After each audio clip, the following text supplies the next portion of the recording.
Hello guys, welcome back with another vlog. আজি হৈছে তিৰুপতিলৈ যোৱা তিৰুমালাৰ ডে 2 আমি হোটেল চেক আউট কৰিছোঁ মৰ্নিং আমি হোটেলখন যোনখন লৈছিলোঁ এখন 1200 পৰিছিলে আমি জাস্ট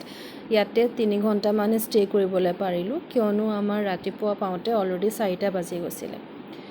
তো যেহেতু আমি আজি নেক্সট পদ্মাৱতী টেম্পল যাম তাৰ কাৰণে আমি আৰ্লি চেক আউট কৰিলোঁ আৰু যেহেতু মই শুনিছোঁ যদি আপোনাৰ তিৰুমলালৈ যোৱা যায় তাৰ পিছত যদি আপোনাৰ পদ্মাৱতী টেম্পল ভিজিট নকৰে তেনেহ'লে দৰ্শনটো আধৰুৱা হৈ থাকে আমি আহি পেলাই পালোহি বহুত ভিৰ আছিলে ইয়াতো অলৰেডি মানুহ ফুল হৈ গৈছিলে আমি ইয়াতে পাইছোঁ 10টা মানত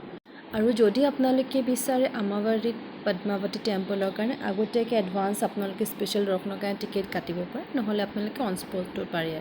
এই মানুহজন দেখিছেনে প্ৰথমে পুতলা বুলিয়ে ভাবিলোঁ ওচৰত গৈহে দেখিছোঁ নহয় এজন সঁচা মানুহ আৰু ইমান গৰমত তেওঁ ৰখি আছিলে বহুত কষ্ট ন মানুহৰ জীৱনটো যে নহওক তো ইয়াতে আমি আহি পালোহি টিকেট ল'বলৈ আমি চেষ্টা কৰিলোঁ তাৰ আগতে আমাৰ যোনটো বেগ আছিলে বেগ আমি ইয়াতে থ'ব লাগিব বেগ ফোন চেণ্ডেল সকলো থৈ পেলাই আমি টিকেট লৈ পেলাই আমি দৰ্শন কৰিব গ'লোঁ দৰ্শন কৰি ওলাই আহিলোঁ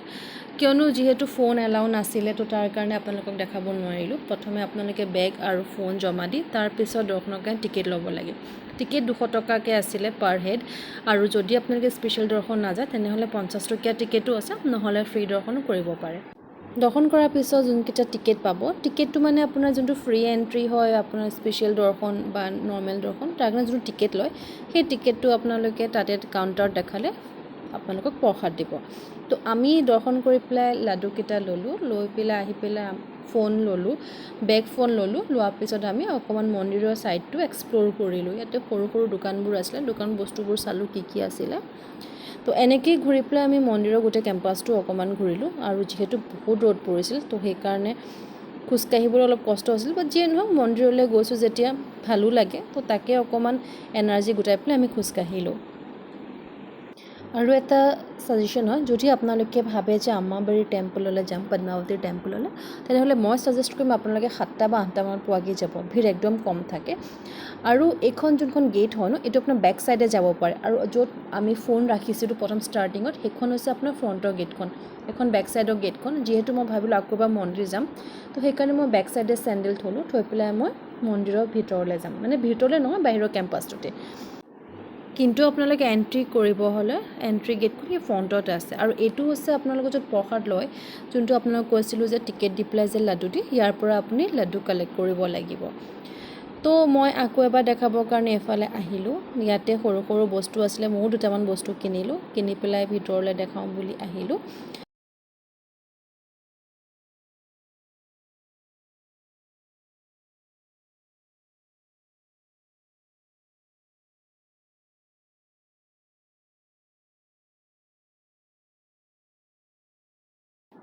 ইয়াতে মাইকী মানুহবোৰে ধুনীয়াকৈ ফ্লাৱাৰ গাজৰা বিক্ৰী কৰি আছিলে ইমান ধুনীয়াকৈ আম্মাজনীয়ে মানে গাজৰাখিনি থৈছে মোৰ দেখি পেলাই মন গ'ল ভাবিলোঁ ময়ো এডাল চুলিত লগাই লওঁ তো সেয়েহে ময়ো লগতে ধুনীয়াকৈ এডাল কিনি পেলাই চুলিত লগালোঁ আৰু এই হৈছে মেইন মন্দিৰ যিহেতু ভিতৰত যাবলৈ নোৱাৰি ফোন এলাউ নাই সেইকাৰণে মই ভিতৰতো শ্বুট নকৰিলোঁ কিন্তু বাহিৰটো দেখাইছোঁ ইয়াতে চাকি জ্বলাব পাৰে কিয়নো ভিতৰত চাকি এলাউ নাই যেনেকৈ তিৰুমালাত নাছিলে ইয়াতো ছেম এইফালে আপুনি ষ্ট্ৰেইট গ'লেই আপোনালোকে পদ্মাৱতী মাৰ দৰ্শন কৰিব পাৰে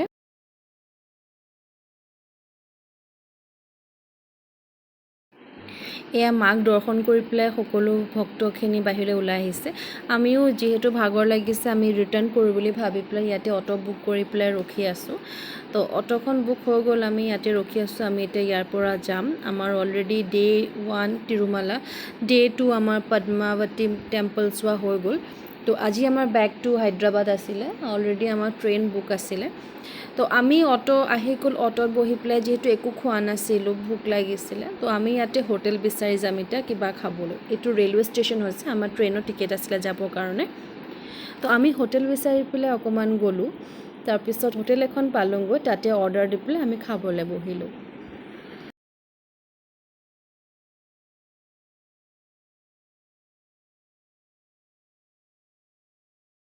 ভাত খাই কৰি আহি পেলাই ভাবিলোঁ আমি লেমন ছ'ডা এটা খাওঁ গৰমত তো আমি দুইজনে ইয়াতে লেমন ছ'ডা অৰ্ডাৰ কৰিলোঁ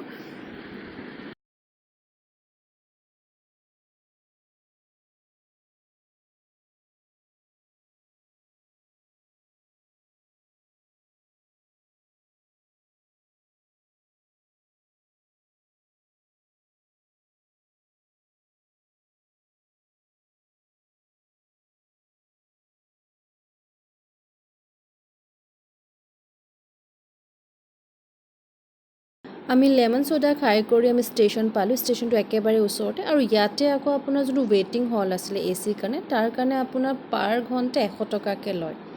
তো তাৰ কাৰণে আপোনাৰ নাম আধাৰ কাৰ্ড সকলোখিনি জমা দিব লাগিব তাৰপিছত 100 টকা ল'ব আৰু পাৰ আৱাৰ কাৰণে তেওঁলোকে ইয়াতে বহিবলৈ ছিট দিব তো আমিও ইয়াতে বহিলোঁ আমাৰ ট্ৰেইনখন আহি পাবলৈ এতিয়া 1.5 ঘণ্টা আছিলে তো আমি অকণমান ইয়াতে বহিলোঁ বহি থাকোঁতে আমাৰ ট্ৰেইনখন অলম'ষ্ট আহিলে তো অতি হেঁপাহেৰে ৱেইট কৰি আছিলোঁ ঘৰলৈ উভতি যাবৰ কাৰণে আমাৰ ট্ৰেইন আহি পাই গ'লহি বন্দে ভাৰতত যাবলৈ বহুত আশা আছে তো সেয়েহে ভাবিলোঁ আজি আমি বন্দে ভাৰতত ট্ৰেভেল কৰিম বুলি তো তাৰ অলৰেডি ভিডিঅ' এক্সট্ৰাকৈ আপলোড কৰা আছে যদি আপোনালোকে বিচাৰে চাব পাৰে ছাৰ্ভিচটো বহুতেই ভাল আছিলে স্নেক্স ডিনাৰ সকলোখিনি দিছিলে তো আমি অলম'ষ্ট হায়দৰাবাদ পাই গ'লোহি ৰাতি 12টা বাজিলে কিন্তু আধা ঘণ্টা ট্ৰেইনখন লেট আছিলে চ' আমাৰ যোনটো আপোনাৰ জাৰ্ণি আছিলে তিৰুপতি টু হায়দৰাবাদ বহুতেই ভাল আছিলে আৰু তিৰুমালা দৰ্শন কৰোঁতেও বহুত ভাল লাগিলে লগতে পদ্মাৱতী টেম্পলতো বহুত ভাল লাগিলে তো আকৌ আশা থাকিল নেক্সট কেতিয়াবা আকৌ ভিজিট কৰিম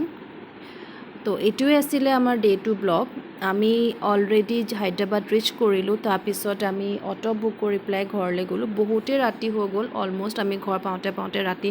1:30-2টা বাজি গ'ল তো আশা কৰোঁ ভিডিঅ'টো চাই আপোনালোকে ভাল পাব যদি ভাল পায় লাইক শ্বেয়াৰ কমেণ্ট কৰিবলৈ নাপাহৰিব